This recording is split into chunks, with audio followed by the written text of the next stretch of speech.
La vidéo va être un peu longue. J'espère qu'on voit bien. Je suis pas trop sûr. Hop là. Voilà. Bon.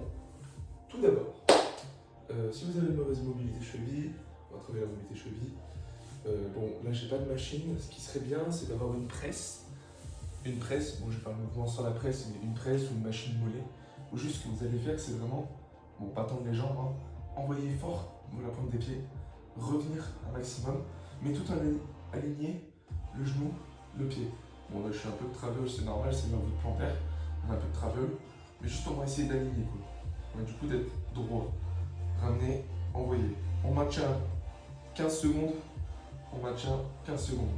On fait ça une vingtaine de fois pour vraiment alléger, gagner de la souplesse pour la cheville. Et bien sûr, quand on est ici, on pense bien à respirer, à toujours rester aligné. Premier exo. Deuxième exo, vu qu'on va faire du squat, c'est pour là c'est pour, on va dire, une mobilité routine squat ou même deadlift, mais deadlift on fait pas les chevilles. On rentre bien, le premier qui juge le t-shirt, je l'encule, c'est le t-shirt de mamie, ok. Bref, on vient ramener ses pieds, on envoie ses hanches vers l'extérieur, on essaie de ramener ses hanches au niveau de ses pieds, au niveau du petit talon. On garde le dos bien droit, on essaye d'ouvrir, toujours ouvrir à l'extérieur. On inspire, on expire, on maintient ça, on va dire grand max une minute, entre 45 secondes et une minute. Ok. Deuxième exo. Je viens de manger, c'est pour ça que j'ai le souffle court. Deuxième exo. On va essayer de faire, alors, pas une croix nazie, hein. C'est vraiment aligné, perpendiculaire. Perpendiculaire. Une fois que ça c'est fait, putain, attends, je crois que je sors du cadre, je suis pas trop sûr. Hop, hop. Une fois que ça c'est fait, on pose sa main sur le genou. On part vers l'avant, en essayant de rester le plus droit possible. On peut essayer de monter sa jambe. En fait, le but principal, ça va être vraiment enfoncer le genou dans le sol. On fait ça une fois. On expire bien. On remonte. Pareil de l'autre côté. Je le fais une fois, puis voilà. Parce que ouais, je me suis scrooge à la main, ça fait super mal. Ouais, je me trouve des excuses. Le premier qui juge la chaussette trop aussi, je l'encule. Bref. Pareil. Bon, vraiment, on va dire échauffer la hanche, mais en même temps l'étirer. Parce que là, on va dire que les hanches elles sont bien compactes. Hier, je fais du sumo. Ok, une fois que ça c'est fait, je vais me mettre de profil. On vient étirer les hanches. Alors, comment on tire les hanches? Oh, j'espère que ça va craquer. Ah, ça va craquer. Bref. On envoie bien ses hanches vers l'extérieur. Là, ici, pas que ça soit rentré, mais vraiment vers l'extérieur. Le pied, pas vers le bas, mais vers le haut. Putain, j'espère que je suis dans le champ. Ah, si je suis pas dans le champ, je regrette tellement ce que je suis en train de faire. Nique sa mère, je sais pas, et je fais pas de vidéo.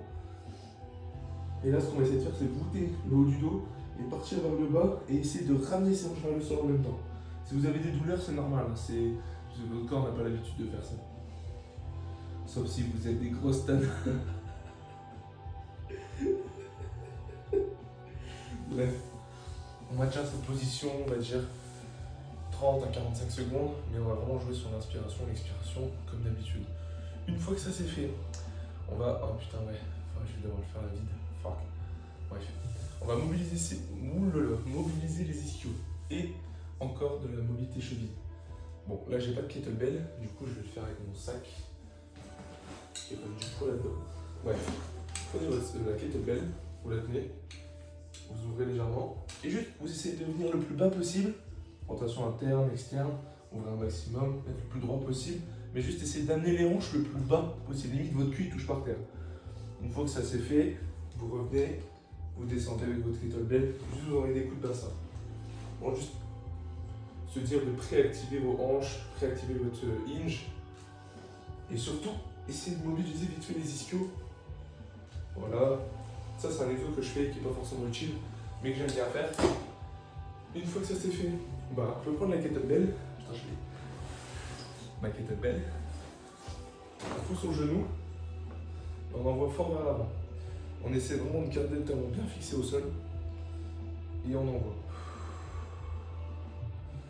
En essayant de forcer. Après, ce que vous pouvez faire, c'est appuyer avec votre main. Juste partir vers l'avant. Voilà. Ça, des deux côtés, on va dire 45 secondes, 30 secondes. Et du moment où vous sentez bien que votre cheville est détendue, c'est le principal. Une fois que ça c'est fait, putain ça m'a fait mal sur le tapis, ça fait moins mal. On va, alors, sais pas si on voit bien, je vais mettre de face. Alors, un genou comme ça, la jambe qu'on vient mobiliser. Là, on appuie pour l'ischio. On revient, on envoie vers l'avant pour la cheville. Et on revient. On fait ça, on va dire 10 fois par jambe. Moi, je le fais que pour celle-là. J'ai la flemme de faire l'autre. Une fois que ça c'est fait, on vient dire mobiliser, échauffer. On rentre quand même dans l'échauffement à ce niveau-là. J'ai envie de dégueuler sa grand-mère. Bref. Alors, j'espère que je suis dans le champ. Putain.